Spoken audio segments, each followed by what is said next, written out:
সম্মানিত ভাইয়েরা, আমি খুব বেশি সময় আর দিতে পারছি না। আমার কষ্ট হচ্ছে। আমি এসেছি, কিছু কথা না বললে কেমন হয়। তবে আমি সচরাচর এই কথা বলি না।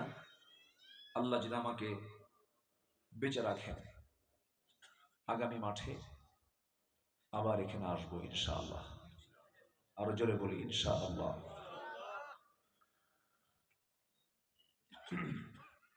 আমি যেটা বলতে চাইবো সেটা যদি না বলতে পারি, এটা আমার জন্য কষ্ট না? বলেন তো। কষ্ট হচ্ছে।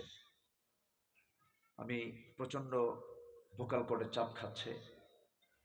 এরপরেও যে পয়েন্ট আমি কথা বলছি সেই পয়েন্টগুলো আমি একটা একটা করে সংক্ষিপ্ত করে হলো আমি বলার চেষ্টা করছি। সম্মানিত ভাইয়েরা, আমরা সফল ইমানদার হব, জোরে বলি ইনশাআল্লাহ। ওই সাহাবী আমার নবীর সাথে কোন এক যুদ্ধে গেলেন বহুদিন পর। আব্দুল্লাহ, চলো, তোমাকে আমি খুব ভালোবাসি, আমরা কোন একটা জিহাদে আমরা যাব, চলো আমার সঙ্গে তোমার যেতে হবে। খুব খুশি হলেন তিনি, চলে গেলেন, যুদ্ধে সামিল হলেন। অভিযান শেষে আবার মদিনার দিকে ফিরে আসতেছিলেন। হঠাৎ করে নবীর কানে সংবাদ গেল, হুজুর, আপনার কলিজার টুকরা আব্দুল্লাহ, ওই প্রিয় সাহাবীটা দুনিয়াতে নাই, সে মারা গেছে। আমার নবীজি যেন আকাশ থেকে যেন ভেঙ্গে পড়লেন। আমার নবীজি আশ্চর্য হয়ে এবার, আব্দুল্লাহ মারা গেছে? হ্যাঁ। শোকাহত রাসূল বললেন, আব্দুল্লাহর জানাজার আয়োজন করো। আব্দুল্লাহর জানাজা কেউ পড়াবে না, আমি রাসূল নিজে তার জানাজা পড়াবো। জোরে কান সুবহানাল্লাহ। দুনিয়া বিক্রি করে ইমান টিকে রাখা সাহাবীর প্রতি নবীর দরদটা দেখেন। জানাজার সময় হয়ে গেল, রাসূল জানাজায় ঠিক সময় হাজির হলেন, জানাজা পড়ালেন। জানাজা সম্পূর্ণ হওয়ার পর বললেন, সাহাবীরা, আমার আব্দুল্লাহর কবরটা তোমরা কোথায় খনন করেছ? হুজুর, দুই পাহাড়ের চিপায় ঠিক মাঝখানে আমরা তার কবরটা খনন করেছি, আমাকে নিয়ে চলো। রাসূল নিজে চলে গেলেন। যাওয়ার পর কবরের সামনে দাঁড়ায় রাসূল আবেগ জড়িত কণ্ঠে বলছেন, সাহাবীরা, আজকে আব্দুল্লাহর কবরে আমি কাউকে নামতে দেব না। আব্দুল্লাহর কবরে আমি রাসূল নিজে নামবো, নিজে নামবো। রাসূল নিজে নামলেন। নামার পরে আমার নবীজি বলছেন, আবু বকর তুমি কোথায়? হুজুর, আমি এখানে। তুমি আমার ডানে নামো। ওমর, তুমি কোথায়? তুমি আমার বামে নামো। আমার রাসূল আর দুই সাহাবীকে নিয়ে আব্দুল্লাহর কবরে নেমে এবার হাতটা আগায় দিয়ে বলছেন, আমার সাহাবীরা, আমার কলিজার টুকরা আব্দুল্লাহকে আমার হাতে তুলে দাও। আমার নবীজি হাতে তুলে নিলেন। বলছেন, আবু বকর মাথা ধরো, ওমর পাটা ধরো।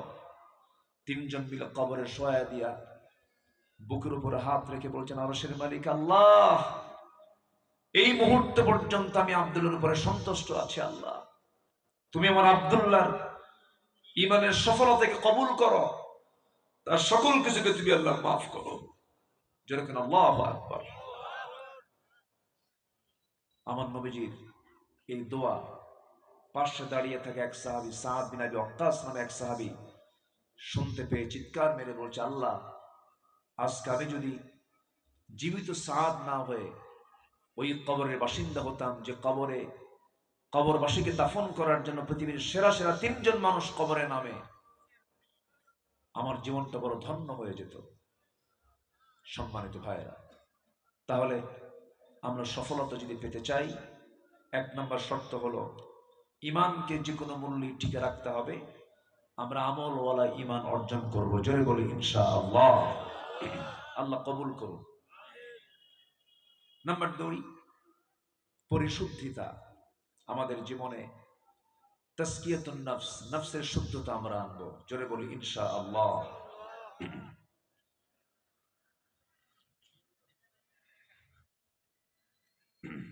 নফসের শুদ্ধতা হলো সবচেয়ে বড় শুদ্ধতা।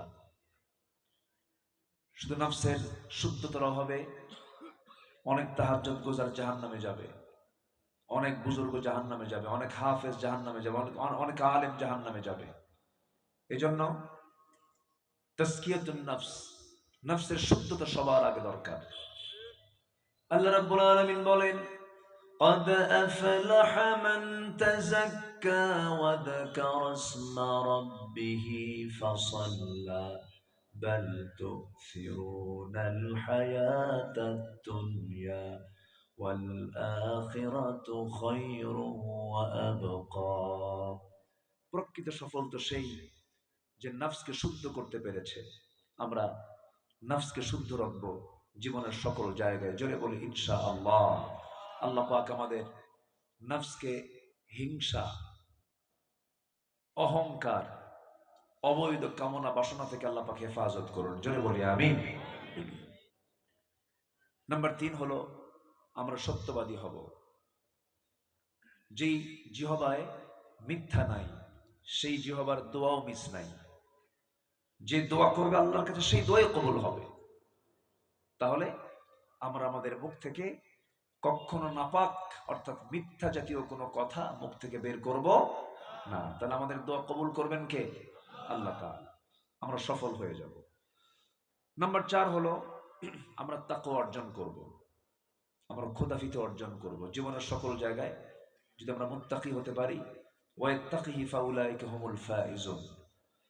নাম্বার 5 হলো ইন্নী জাযাইতুহুমুল ইয়াওমা বিমা সাবারু আন্নাহুম হুমুল ফাইজুন। যারা ধৈর্যশীল হবে তারাও সফল হবে। নাম্বার 6 আল্লাহ এবং তার রাসূলের পরিপূর্ণ আনুগত্য যার মধ্যে থাকবে সে সফল হবে। নাম্বার 7 সৎ কাজের আদেশ দেব, অসৎ কাজের বাধা দেব, আমরা সফল হব। উলাইকা হুমুল মুফলিহুন।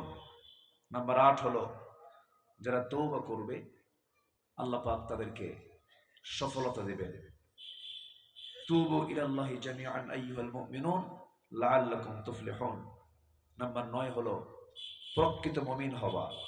আমরা প্রকৃত মুমিন হব যে মুমিনের মধ্যে 7টা গুণ থাকবে: নামাজ, বাজে কথা পরিহার, যাকাত, লজ্জাস্থানের হেফাজত, ওয়াদা ঠিক রাখা, আমানত ঠিক রাখা, নামাজটাকে কন্টিনিউ করা। এই গুণ যাদের থাকবে আল্লাহ রাব্বুল আলামিন বলছেন আমি এদের হাতে জান্নাতুল ফিরদাউসের চাবি তুলে দেব। জোরে বলুন সুবহানাল্লাহ। আল্লাহ রাব্বুল আলামিন আমাদেরকে সফলতার যে শর্তগুলো পূরণ করার তৌফিক দান করুন, জোরে বলি আমিন। জিকির করি সুবহানাল্লাহ।